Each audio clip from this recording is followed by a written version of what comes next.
سجدے میں گر پڑنا. تو اللہ تو الہ ہے نا، اس کی بات ماننا تو فرض ہے، واجب ہے. تو سب ملائک اور سارے جن اور سارے سکان سماوات جو سجدے میں گر پڑے سوائے کہ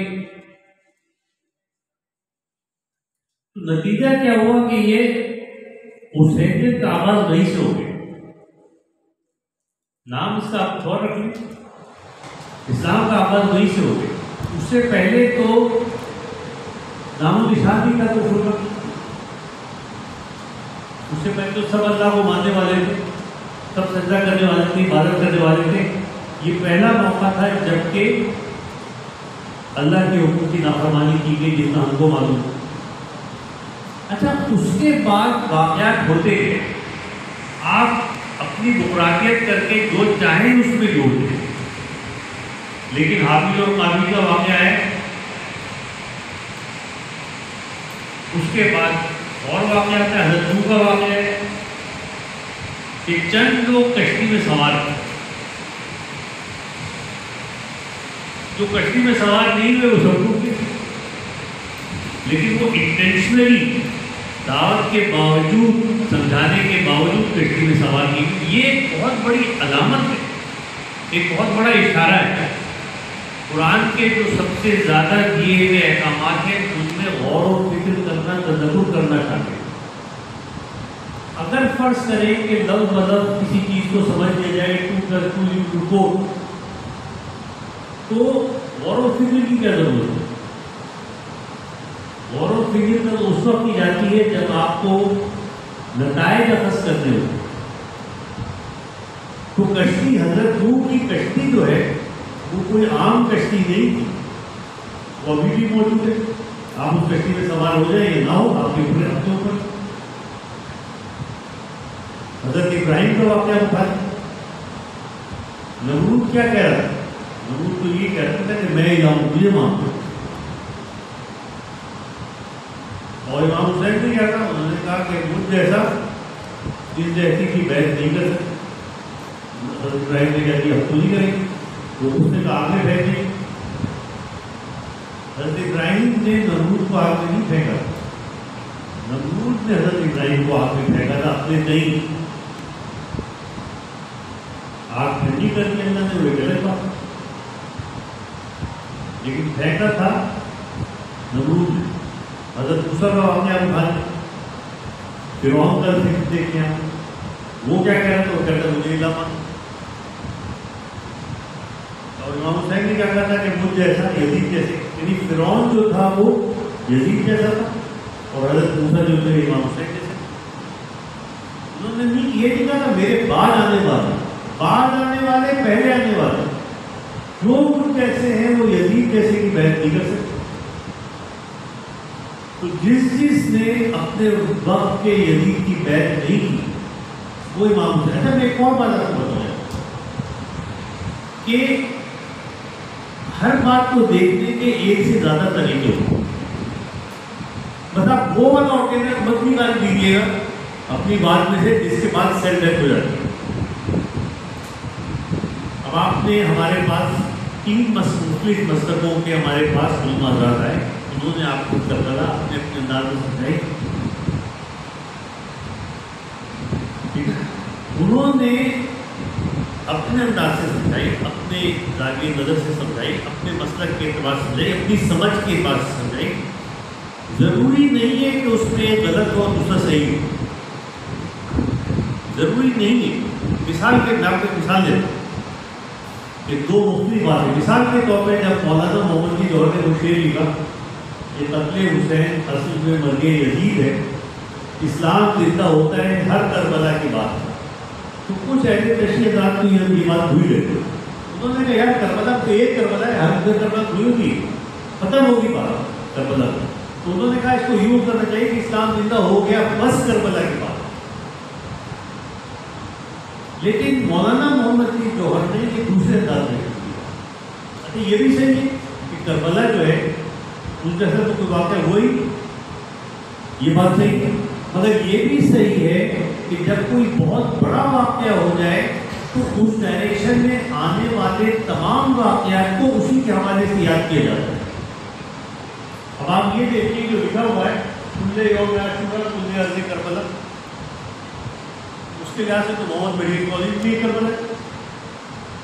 اب اس میں آپ حسینیت کے ساتھ چلتے ہیں کہ یزیدیت کے ساتھ چلتے ہیں، تو وہ بات بھی صحیح ہے کہ کربلا جیسا واقعہ نہ پہلے ہوا نہ بعد میں ہوا، لیکن یہ بات بھی صحیح ہے کہ کربلا والوں میں یہ حسینی ہونا جو ہے وہ ایک چیز ہے اور یزیدی ہونا ایک چیز ہے۔ اس لحاظ سے پوری دنیا جو ہے وہ کربلا ہے، اور وہ ہر دنیا کا ہر آنے والا دن اور ہر گزرا ہوا دن جو ہے وہ عاشورا ہے۔ تو اپنے زاویوں سے آپ دیکھیں تھوڑا بدل کے، تو دونوں باتیں درست ہیں۔ میرے کہنے کا مطلب یہ ہے کہ مختلف مسلک کے لوگ جب اپنے اپنے انداز سے اپنی فکر کے لحاظ سے کربلا کا ذکر کرتے ہیں تو اس میں ہم پھر وہ نہیں دیکھتے۔ انہوں نے وہ اٹینڈر کسی نے بھی نکالا جس کے بعد سے ڈیتھ ہو جاتی ہے، جس طرح جس نے سمجھا اس نے پیش کیا، اور بڑی چیزیں ہوتی اس طرح سے کہ اس کے رخ نکلتے۔ مثال کے طور پہ میں ایک واقعہ بتاؤں کہ جب حضرت عباس کے دونوں بازو شہید ہوئے اور جب مشق لگی اور وہ زمین پہ آئے، سر پہ گرز کر جب وہ زمین پر آئے اور امام حسین آئے اور انہوں نے کہا کہ میری لاش کو آپ دیکھیں گے، اور کیا کہا کہیے کہ مجھے اس بات سے شرم آتی ہے کہ میں پانی نہیں لا سکا اور بی بی سکینہ کے پاس میرا ویسے ہی اسی طرح۔ تو ایک بار ہم گھر میں بیٹھے ہوئے میرے بڑی بھائی بات کر رہے تھے فکری پہلوؤں پر۔ میری وائف نے ایک عجیب بات کی، لیکن ہمیں موضوع کرتے ہیں خواتین کے ساتھ جو ہے وہ عجیب ایک بات نہیں ہو۔ کیا بات کی؟ انہوں نے کہا کہ کیا پتا کہ حضرت امام حسین جو ہے ظاہر ہے کہ اس وقت زخمی ہو چکے تھے، کتنی لاشیں 72 لاشیں یا خود کے لگ بھگ لاشیں اٹھا چکے تھے اور بار بار جنگ کرتے تھے، جسم میں جگہ جگہ تیر لگے ہوئے تھے، تلواریں لگی ہوئی تھی۔ تو اب حضرت عباس نے کہا اب تو میرا آخری سانس ہے، اب میں کچھ اور تو کر نہیں سکتا، لیکن کم سے کم اپنے بھائی کو اپنے امام کو اس زحمت سے بتا دوں کہ میرے بھاری جسم کو اٹھا کے جگہ رکھنا دے۔ ابھی ایک اور پہلو ہے سوچ کا، ممکن ہے وہ بات بھی اور یہ بات بھی، تو جو بڑی باتیں ہوتی ہیں اس کے بارے میں آپ سوچیں تو پہلو نکلتے رہتے ہیں۔ میں آپ کو ایک بات بتاتا ہوں، ہم لوگ اتنے بدقسمت لوگ ہیں کہ ہم نے کربلا کو بھی فرقہ وارائیت میں شامل کر کے رکھی ہے۔ یہ بڑی بدقسمتی کی بات ہے۔ کربلا کسی فرقہ وارائیت کا نام نہیں، کربلا جو ہے وہ اس بات کا نام ہے جس پہ اللہ تعالیٰ نے کہا تھا کہ میں جب اپنی روح دوں گا تو تم سب سجدے پہ گر پڑو۔ یعنی انسانیت کی اساس کا نام ہے۔ یہ چیز اگر نکل جائے تو انسان نہیں ہے۔ اچھا میں آپ کو، آپ پڑھے لکھے لوگ ہیں، انٹرنیٹ جانتے ہیں سب لوگ، میں آپ کو ایک چیلنج کرتا ہوں، آپ نکالیں human rights resolution of United Nation, اس کے آرٹیکلس پڑھیں آپ، ہر آرٹیکل کی مثال آپ کو کربلا میں ملے گی، ایک بھی سوائے ایک پیراگوئیکل بات ہے، لیکن آپ اس کو نکالیں اور اگر کوئی آرٹیکل کی مثال آپ کو کربلا میں نہ ملا، میرے پاس دیکھ رہے ہیں آپ کو بتا وہ اس کی مثال کربلا میں کس جائے اور کسی واقعے کو اٹھائیں، دوسرے واقعے کو اٹھائیں، دیکھیں آپ کہیں دو چار مل جائیں گے، اس کے بعد پھر بیٹھ جائے گا۔ ایک کربلا وہ جگہ ہے جہاں کسی نہ کسی حوالے سے آپ جتنے رشتوں کو تصور کرتی ہے وہ ہیں، اور دیکھیں کہ فلاں رشتے کے ساتھ کس طرح بہیو کرنا چاہیے، اس کے حقوق ہیں، اور آپ کو ڈائریکشن چاہیے کہ یار پھوپھی کے ساتھ کیا ہو، یہ بھی رول نہیں، پھوپھی کا کیا ہو، بھابھی کا کیا ہوتا ہے، بھتیجی کا کیا ہوتا ہے، بھتیجے کا کیا ہوتا ہے، دوست کا کیا ہوتا ہے، بزرگ کا کیا ہوتا ہے، بچے کا کیا ہوتا ہے، آپ دیکھتے چلے جائیں اور نکالتے چلے جائیں، آپ کو پوری ڈائریکشن مل جائے گی کیسا کرتا ہوں۔ اگر ایک اور میں آپ کو بات کیا، آپ نے میڈیکل ایتھکس پڑھی ہے، میڈیکل ایتھکس کے آپ حالیہ اصول تھا، اور اس میں سے ہر اصول کے ایگزامپل آپ زبردست دیتا ہے۔ ایک چھوٹی سی مثال دیتا ہوں، کنسنٹ پڑھا ہے، کنسنٹ لیتے کہ بھائی میں فلاں آپریشن، ڈاکٹر کی بات ہوگی کہ میں فلاں آپریشن کے لیے بیوقوفی کے لیے تیار ہوں، مریض کی اگر دلی کنسنٹ نہ ہو تو آپ آپریشن نہیں کر سکتے ہو۔ بھلے آپ سمجھ لو بہت لوگ کہ آپ کو سمجھائیں، جب تک وہ تیار نہ ہو آپ نہیں کر سکتے۔ دوسرے کسی نے کہا تھا کہ یار آپ کے اسلام میں یار کنسنٹ وغیرہ نہیں ہے، زبردستی لڑکی کی شادی کر دیتے ہیں، تو ماننا نہ ماننے برادری میں فلاں میں اٹھا کے کر دو شادی، تمہیں کیا پتا ہم تمہارے باپ کے باپ ہے، مایا علی کی وجود بھی بخشوں گی اگر تمہیں سے رات نہیں۔ میں نے کہا کہ وہ مسلمانوں میں تو بڑے مسئلے ہیں، لیکن اسلام میں یہی، اسلام میں کنسنٹ کا بہت consent without pressure, without pressure. اب میں نے ان کو بتایا کہ میں نے کہا میں آپ کو مثال دیتا ہوں کہ جب 9 کی شب تھی تو امام حسین نے اپنے ساتھیوں سے کہا کہ میں اپنی بیگ اوپر سے اٹھاتا ہوں اور آخرت میں جو نعمت تم نے حاصل کر لیا اس کا ضامن، اپنے نانا کی شفاعت کا ضامن۔ اب تم لوگ اپنی اپنی جانیں بچا کے چل جاؤ، ان کو تم سے کوئی مطلب نہیں، یہ تمہیں چیک کریں گے کہ حسین تو نہیں تم میں سے، اور تم سب کو جانے دیں، کیونکہ ان کی بیگ سے مطلب تھوڑی نا، حسین کی بیگ سے مطلب، تم سب چلے جاؤ۔ اب کیا ہوا کہ جو ایک جنت کی خواہش تھی وہ بھی پوری ہو رہی، امام حسین کی جو بیگ تھی وہ بھی اٹھا لی گئی۔ اب کنسنٹ ہے، اب جو رکے گا وہ کنسنٹ سے رکے گا، کوئی بھی نہیں کیا، بڑی بڑی تقریریں ہوئی پڑھی آپ کو۔ اس کے بعد امام حسین نے کہا اچھا شاید تمہیں شرم آ رہی ہے کہ میرے سامنے اٹھ کے جاتے ہوئے، یعنی آپ دیکھیں کہ کمپلشن کو، مجبوریوں کو ایک ایک ٹیسٹ کر کے کیسے الگ کرتے ہیں۔ انہوں نے کہا شاید تمہیں شرم آ رہی ہے تو میں ایسا کرتا ہوں چراغ بجھا دیتا ہوں، اندھیرے میں تم لوگ اٹھو اور چلے۔ چراغ بجھا دیا، دوبارہ جلایا، وہ سب کے ساتھ بیٹھے۔ اب تیسرا رخ کیا امام حسین، یعنی اب ظاہر ہے کہ ایک باعزت لوگ ہیں، اٹھ کے جانا ہے کہ دو لوگ ہنسے گے ساتھ ساتھ چھوڑ کے آئیں، ایک اور راستہ دیا۔ انہوں نے کہا اچھا ایک کام کرو، تم لوگ میرے اہل بیت میں سے ایک ایک کا ہاتھ پکڑو اور چلے جاؤ۔ یعنی اب کوئی طرز کرے گا تو وہ کہے گا کہ میں تو علی اکبر کو بچا کے لایا،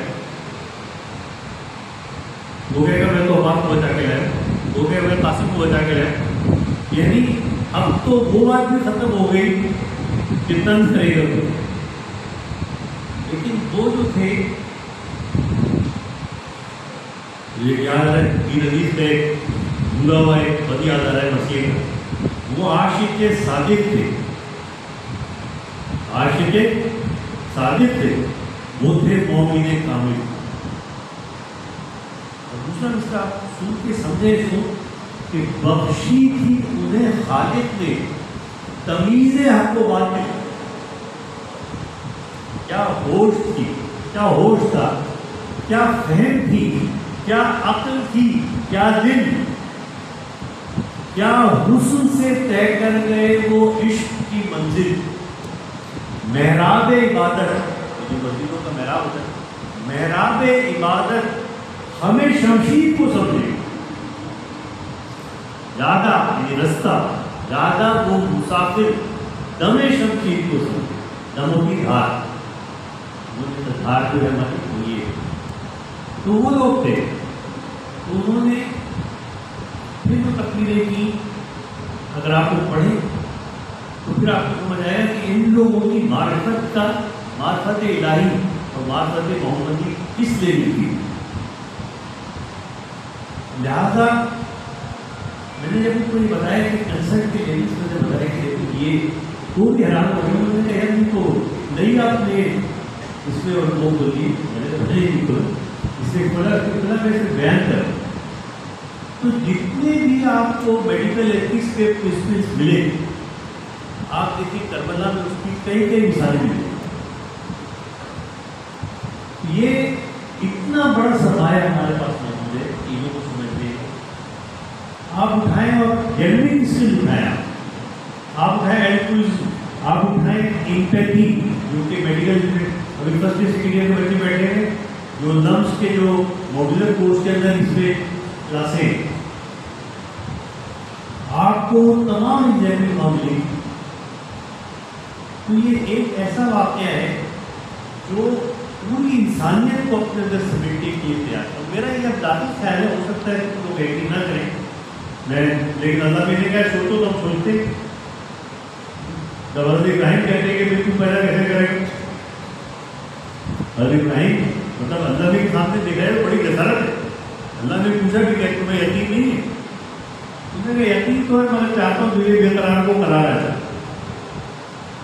تو ہم بھی اپنی سوچ کے گھر ایسے غلطی ہے تو اللہ سے معافی لیکن سوچیں گے تو خیال آئے گا. میرا یہ خیال ہے کہ اگر صحیح کوشش کی جائے اور ہمارے سارے علماء کرام سارے لوگ مل کے کوشش کریں تو اس صدی کے ختم ہونے سے پہلے اسلام میں فرقہ واریت کا خاتمہ کیا جا سکتا ہے.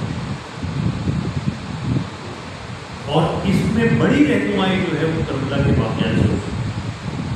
اب دیکھیں نا جو وہاں پر کربلا میں جو لوگ تھے زہیر ابن قین وہ حضرت عثمان کے رشتے دار تھے اور جنگ صفین میں حضرت امام حضرت علی کے خلاف تھے. لیکن جب ان کو وہ ملا تو اب نظر آیا حضرت حود یزید کی فوج کے بڑے سردار تھے. ان کو ہم نظر آیا وہ طرح وہاں کلبی عیسائی تھے. ان کو ہم نظر آیا وہ طرح کہ ہمارے ہندو بھائی جو ہے وہ دعویٰ کرتے ہیں کہ ٹھٹا سے بھی ہندوؤں کے وہ روانہ ہو گئی وقت پہ پہنچ نہیں سکے لیکن وہ بھی کربلا والوں کے ساتھ ملنے کے لیے پہنچ گئے. کہنے کا مطلب یہ ہے کہ ہر کربلا کے اندر کوئی ایسی کشش ہے. اب آپ مجھے بتائیے کوئی بھی واقعہ ہو میں خود اپنی زندگی کو لگ کے دیکھتا ہوں کہ 1960 میں جو خاص 1970 میں جو تھا پاکستان 1980 میں جو ورلڈ تھا کتنا بدل گیا ہے. وہ چیزیں رہی کہاں وہ کہاں نہیں تھی.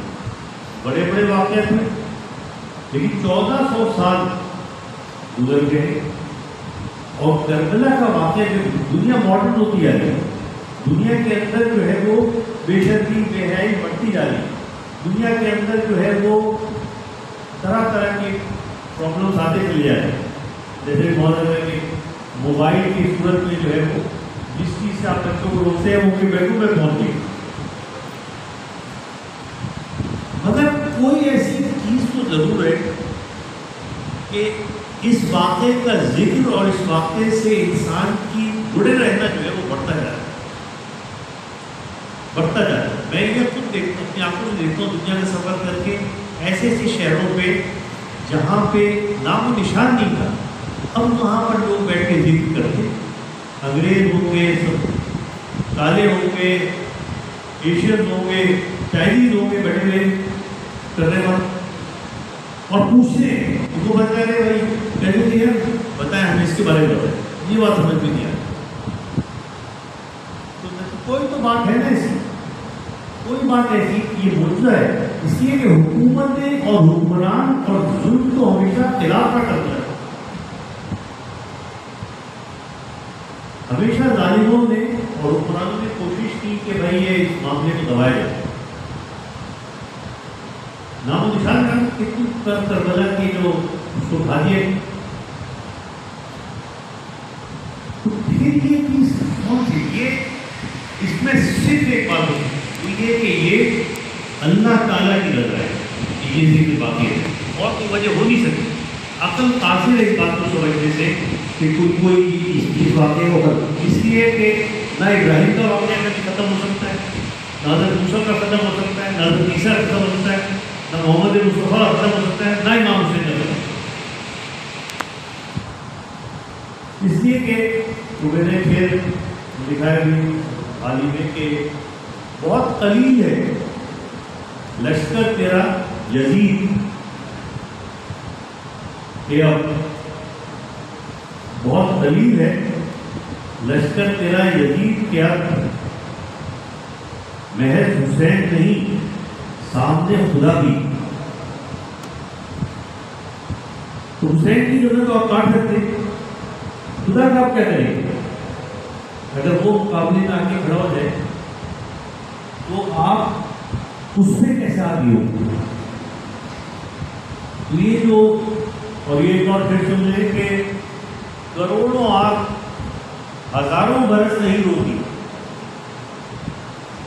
کروڑوں آنکھ ہزاروں برس کروڑوں آنکھ ہزاروں برس نہیں روتی، مگر یہ بات کہ یہ ماجرا حسین کا۔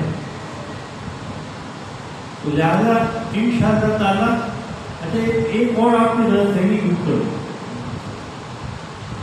آپ کی ضرورت حسین کو نہیں ہے، آپ کی ضرورت محمد مصطفیٰ کو نہیں ہے، آپ کو ان کی ضرورت ہے۔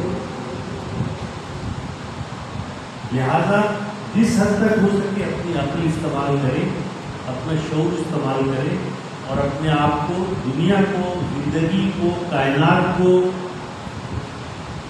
اور ایون اللہ تعالیٰ کی ذات کو اس بیک گراؤنڈ میں سمجھنے کی کوشش کریں، تو آپ کے ذہن میں سارے پردے کھلتے جائیں گے۔ میں ایک بار پھر بہت شکر گزار ہوں آپ کے تشریف لانے کا، اور انشاءاللہ تعالیٰ ملاقات ہوتی رہے گی اور یہ محفل جمی رہے گی۔